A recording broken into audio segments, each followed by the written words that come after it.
Hello friends, welcome to my channel. খাওয়া হবে জমজমাট। আজকে আমি পাবদা মাছের একটা রেসিপি নিয়ে হাজির হয়েছি। এখানে বড় সাইজের 5টা পাবদা মাছ নিয়েছি। ভালো করে এগুলোকে ধোয়া হয়ে গেছে আমার। এখন এতে আমি নুন, হলুদ আর তেল লাগিয়ে নেব। তোমরা বলতে পারো তেল কেন দিচ্ছি? পাবদা মাছ তো তেলের যখন ভাজা হয় তখন একটু ফাটে। যদি এই তেলটা মাখিয়ে নিই তাহলে এটা ছেটকাবে না আমাদের গায়ে, তাই মাখিয়ে নিচ্ছি। পাবদা মাছ কেন, তোমরা যে কোনো মাছের মধ্যেই নুন, হলুদ, তেলটা লাগিয়ে নিতে পারো। তাহলে মাছ ভাজার সময় তেল তোমার গায়ে ছিটকে আসবে না। আমি এখন ভালো করে সব কটা মাছের গায়ে নুন, হলুদ, তেলটা লাগিয়ে নিচ্ছি।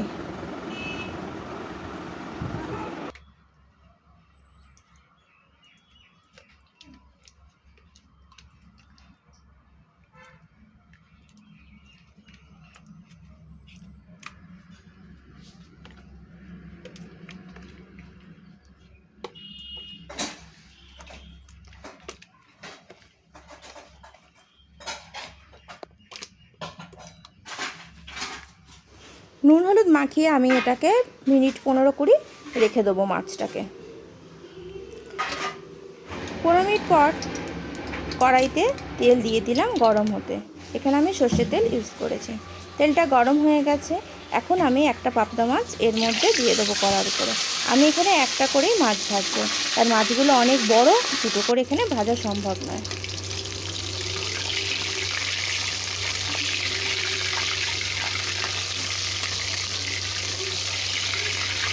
এক পিঠ হয়ে গেলে আমি আর একটা পিঠ এটাকে উল্টিয়ে দিচ্ছি।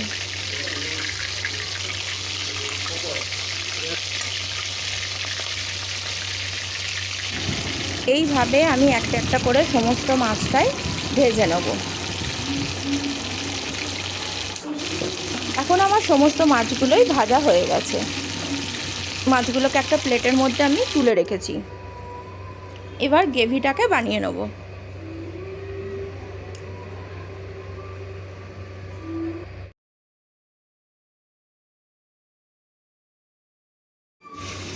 এখানে একটা মিক্সির বাটির মধ্যে আমি এখানে 4-5 চামচ মতন কালো সর্ষে নিয়েছি, আর লঙ্কা নিয়েছি, আর নুন দিয়েছি। সেটাতে শুকনো ডাস্ট করে নিয়েছি। এবার জল দিয়ে এটাকে পেস্ট বানিয়ে নেব।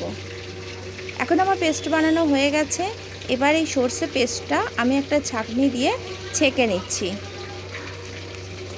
কারণ সর্ষের খোসাটা আমি ছেঁকে নিলে সাদা লেয়ারটা আমার বেরিয়ে আসবে, আর তরকারির রঙটাও কালো হবে না, সেই জন্য ছেঁকে নিচ্ছি। আবার মিক্সি একটা খালি বাটি নিয়ে নিলাম। তাতে আমি 4 কোয়া রসুন, 1 ইঞ্চ আদা, 2টো পেঁয়াজ আর একটা টমেটো দিয়ে দিলাম। এটার একটা পেস্ট রেডি করে নেব।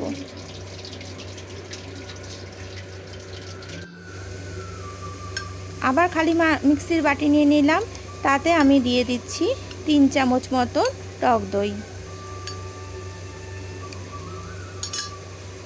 এটারও আমি পেস্ট বানাবো।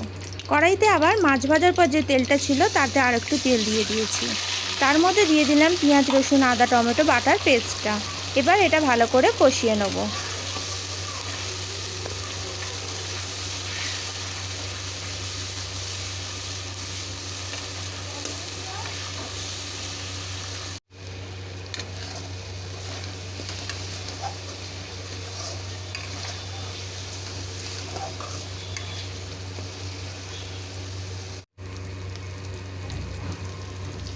মশলাটাকে আমি ভালো করে ভেজে নেব, যাতে কাঁচা রসুনের গন্ধ না বের হয়।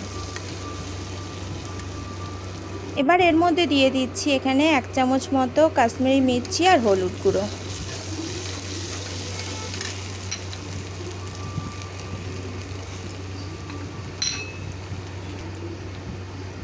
এবার এটা ভালো করে আমি একটু রান্না করে নেব। আর দিয়ে দিলাম এখানে মশলার প্লেট ধোয়া জলটা।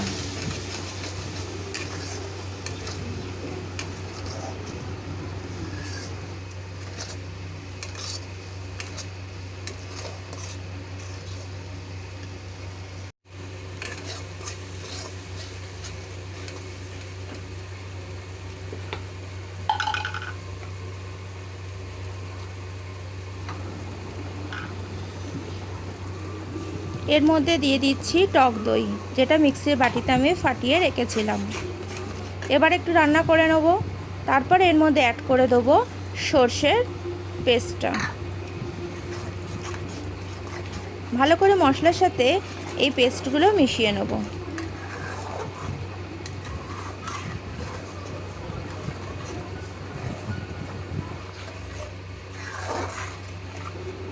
এই মশলাটা একটু কষিয়ে নেব।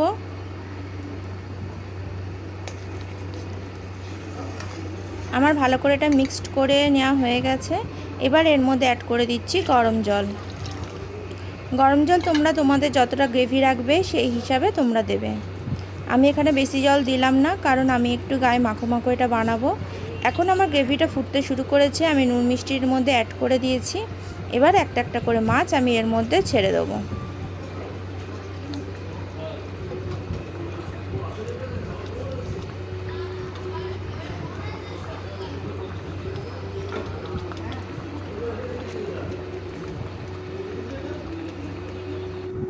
মাছগুলো সব ছাড়া হয়ে গেছে। আমি উপর থেকে দিয়ে দিলাম চেরা কয়েকটা কাঁচা লঙ্কা। এটা একটু হালকা নাড়াচাড়া করে চাপা দিয়ে দেবো।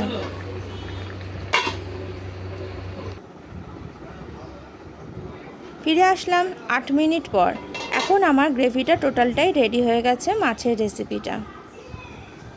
তোমরাও এইভাবে বানিয়ে নিতে পারো সর্ষে পাবদা বা দই পাবদা।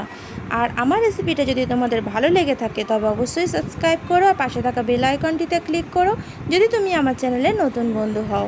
আর পরের নোটিফিকেশানগুলো তোমরা সবার আগে পাওয়ার জন্য যখন আমি যে রেসিপি ছাড়বো তোমরা সেই নোটিফিকেশানগুলো বেল আইকনটিতে ক্লিক করা থাকলে পেয়ে যাবে। আজকে তবে আসি, আবার দেখা হবে অন্য কোনো দিন অন্য কোনো রেসিপি নিয়ে। তোমরা সবাই ভালো থেকো। প্লিজ লাইক করো, সাবস্ক্রাইব করো, শেয়ার করো আর কমেন্টস করে জানিও তোমরা বাড়িতে এইভাবে রেসিপিটা বানিয়ে তোমাদের কেমন লাগলো।